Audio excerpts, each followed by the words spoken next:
آئیے اپنے گھروں کے اندر خیر اور خوبی کے لیے تلاوت کا بھی اہتمام کیا کریں. بھائی منہ میں لاچی رکھنے سے اتنی خوشبو نہیں آتی جتنا قرآن پڑھنے سے آتی. چیک کر کے دیکھیے یہ کیوں آتی ہے. جی یہ کیوں آتی ہے، اس کی وجہ بتا دیتا ہوں. آپ جب حسنین کریمین کو دم کرتے تھے تو کیا کہتے تھے؟ اعیذکما بکلمات اللہ التامہ، میں اللہ کے سارے الفاظ اور کلمات پڑھ کے، اے میرے نواسو تمہیں اللہ کے تحفظ میں، رب کی نگرانی میں، اللہ کی سیکیورٹی میں، اللہ کے تعوذ میں تمہیں دے رہا ہوں. کس کے ذریعے؟ بکلمات اللہ التامہ، اللہ کے سارے کلمات. ان کلمات میں کیا ہے، کیا خوبی ہے؟ اور رسول اللہ صلی اللہ علیہ وسلم جب دم کرتے تھے نا، پتہ کیا کرتے تھے؟ کانا ینفث، کیسے؟ ہلکا ہلکا تھوک کی فوار بھی ساتھ ہے. کیوں تھوک کی فوار آ رہی ہے؟ کہ آپ نے جس منہ کے اندر رب کے کلمات کو ذکر کیا ہے، آپ نے جن کو تولا ہے اور بولا ہے، الف سے لے کے یا تلک پڑھا ہے، سورہ فاتحہ پڑھی ہے، سورہ بقرہ پڑھی ہے، سورۃ الکوثر پڑھی ہے، علم نشرہ پڑھی ہے، سورۃ الاخلاص پڑھی ہے، سورۃ القدر پڑھی ہے، آپ نے سورہ فلق پڑھی ہے، سورۃ الناس پڑھی ہے. رب کے کلمات، رب کا کلام آپ کے منہ سے، اور اس کے اندر سے ہوا اور سانس گزر رہی ہے. یہ ہوا کسی باغ اور پھولوں والی کیاری سے گزرے تو ہوا خوشبودار ہو جاتی ہے. بھئی کوئی مسئلہ ہے؟ آواز تو جا رہی ہے نا؟ کوئی بات نہیں، پریشان نہیں ہوں، ریلیکس رہے، میرے ساتھ رہے سارا. جی کیا ہوا؟ باغ سے ہوا گزری، معطر ہو کے آئی، گندے نالے سے گزری تو بدبودار ہو کے آئی. یہ تیری ہوا کہاں سے آ رہی ہے؟ پھیپھڑوں سے. دنیا کہتی ہے کاربن ڈائی آکسائڈ نکل رہی ہے، لیکن محمد الرسول اللہ صلی اللہ علیہ وسلم یہ رب کے کلام سے، الفاظ اور کلمات سے، یہ باد نسیم سے یہ اس طرح معطر ہو کے آئی ہے کہ اللہ نے اس میں خیر بھی رکھ دی ہے، شفا بھی رکھ دی ہے. میرے محبوب ہلکی تھوک کی پھوار ساتھ دیتے ہیں، پھونک مارتے ہیں، رب زخم ٹھیک کر دیتا ہے، مرض ٹھیک کر دیتا ہے. آپ کو کیا ہو گیا؟ یہاں میں ایک عرض کرنے لگا ہوں، ممکن ہے صحیح ہو یا غلط ہو، لیکن چیک ضرور. آپ میرے ساتھ رہیں یا پھر یہ جگہ بدل لیں، ناراض نہ ہونا. فرنٹ پہ ڈسٹرب نہیں کریں، میرے ساتھ توجہ کریں، چھوڑے پیچھے، سیدھے ہوں نا ذرا، ایسے نہیں. ہاں حضرات، کیا ہے؟ آپ نے اکثر سنا ہے کہ پانی میں پھونک نہیں مارے دم کرتے ہوئے. ممکن ہے، علماء کا فیصلہ ہے، سوچ سمجھ کے انہوں نے کیا ہوگا. لیکن ساری احادیث کو دیکھنے کے بعد اس نتیجے پہ پہنچا ہوں کہ برتن میں آپ سانس نہیں لیتے تھے، سانس نہیں لیتے تھے. تنفس میں اور ینفث میں فرق ہے. پھونک مارنا، جب آپ سانس لیتے ہیں تو آپ کو پتہ ہے پانی پی رہے ہیں، منہ بند ہو جاتا ہے، سانس ناک سے آ رہی ہوتی ہے. ناک کے اندر آپ کو پتہ ہے جائے غلاظت ہے، مسائل ہوتے ہیں. وہاں سے جو اندر سانس جائے گی پرابلم ہے. لیکن جب آپ نے قرآن پڑھ کے، احادیث پڑھ کے، دعائیں پڑھ کے، ہوا نکال کے پھونکی ہے، تو اس میں اور ناک والی سانس میں فرق کریں، دونوں میں فرق ہے. یہ خیر والی اور برکتوں والی. اور آپ جب گھر میں یہ پڑھیں گے نا تو بھلائی ہوگی. پیروں کی مثال، بزرگوں کی مثال دی جاتی ہے، جی گھر میں قرآن چلتا تھا.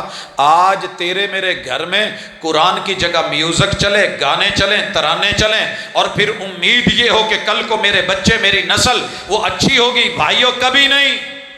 جو گھر میں چلتا ہے اسی کی آب و ہوا، اسی کی خوشبوئیں آتی ہیں. جب قرآن چلتا ہے تو قرآن کی خوشبوئیں، پھر بچے ویسے. اور جب گھر میں میوزک چل رہا ہو، میں نگہبان پورے کی مثال آج تک نہیں بھول سکا. میرا محلہ تھا، صاحب کا رہتا تھا. جمعرات کو میں تیاری کرنے کے لیے بیٹھا لائبریری میں، ابھی کتاب کھولی ہے تو باہر گلی سے آواز آئی، تیڑے مشٹ مشٹ ڈو نین. میں نے کتاب بند کی، دروازہ کھولا باہر تو بچہ آگے جا چکا ہے، اسے آواز دی، روکا. میں نے کہا بیٹے کیا حال ہے، کیسے ہو؟ ٹھیک ہوں. کس کے بچے ہو؟ جی فلاں کے. تو بیٹا آپ کیا بولتے جا رہے تھے؟ انتل میں بول رہا تھا میں تیڑے مشٹ مشٹ ڈو نین. میں نے کہا بیٹا ان کا معنی کیا ہے؟ کہتا چاچو مجھے مانے مونیٹر نہیں پتا.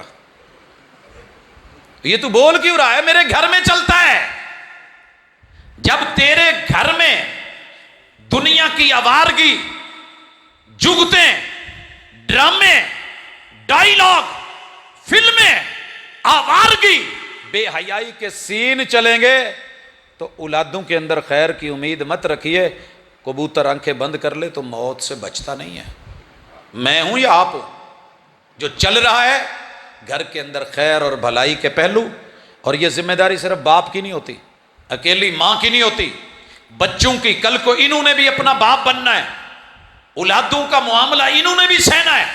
مل جل کے اپنے معاملات نمٹائیں. آپ دیکھیں گے اللہ گھر میں برکتیں نازل کر دے گا. کیونکہ محمد الرسول صلی اللہ علیہ وسلم گھروں کو نیم پلیٹ سے نہیں پہچانتے تھے کہ باہر پھٹی لگی ہو کہ یہ کس کا گھر ہے، یہ کس کا گھر ہے. آپ گھروں کو پہچانتے تھے تو تلاوت کے لب و لہجے سے پہچانتے تھے. نعرہ تکبیر، محمد مصطفیٰ. مثلا آپ گزر رہے ہیں گلی سے اور اندر سے آواز آئے ابے کہہ جاوے کیا کر رہے ہو، تو آپ کو پتہ چل جائے گا کہ یہ اردو سپیکنگ لوگ ہیں، ان کا کوئی گھر ہے، مہاجری ٹائپ یا اس طرح کے بول رہے ہیں. اور اندر سے اگر آواز رہے ابے نا مرادا، یا مثبت جملہ لے لیں ابا، اما سین. اب جب اما سین کہہ رہا ہے تو یہ اپنی بیٹی کو مستقبل کی ماں قرار دے رہا ہے. بڑا لمبا جملہ ہے، خوبصورت لب و لہجہ ہے. ابا سائیں، یہ بیٹے کو اگر باپ کہہ کے بلا رہا ہے تو مطلب یہ ہے کہ تربیت میں اس کے باپ رکھ رہا ہے. تو پتہ چلے گا اندر کون ہے. اور اگر اندر سے آواز آ رہی ہے دھمی لے، تو آپ کو پتہ چل جائے گا کہ یہ میرے علاقے نہیں کسی اور علاقے کا بندہ ہے. کہاں سے ہے، کیا کہہ رہا ہے، کیا بول رہا ہے. تو قرآن پڑھنے کے لب و لہجے، تلاوتوں کے لب و لہجے، اللہ کی کتاب سے تعلق وہ بتاتے تھے. اور یاد رکھیے ہمارے جو بڑے تھے ان کے گھروں کے الارم گھڑیاں یا موبائل نہیں تھی، وہ فجر کی تلاوتیں تھیں، فجر کی تلاوتیں. اور میں شاید یہ بات پہلے کہہ لیتا تھا، آج مجھے تھوڑی ہمت نہیں ہو رہی. میرے باپ میرے ساتھ بیٹھے ہیں، اللہ ان کی زندگی اور صحت اور عمر کو دراز کرے. میری نچلی پیڑھی بیٹا بھی اس نے اتفاق ساتھ بیٹھا ہے. میں نے سورۃ الفجر قرآن مجید سے کسی قاری یا امام یا خطیب سے نہیں سیکھی. اپنے والد کو فجر کے وقت سورۃ الفجر سب سے زیادہ پڑھتے سنا تو زبانی یاد ہوئی. شاید میں ان کو پہلی دفعہ بتا رہا ہوں کہ یہ میں نے ایسے سیکھی. ہمارے بڑوں کے الارم، ان کے گھروں میں لب و لہجے، ان کی آوازیں، ان کے جملے، ان کا عمل اور ان کا کردار تھا جو ہمیں سکھا جاتا تھا. اور اپنے دادا ابو نبینا تھے، ان سے جو کچھ سیکھا وہ آج بھی زندگی میں اگر شامل ہے تو وہ برکتیں تھی گھر کے بڑے وڈیروں کی.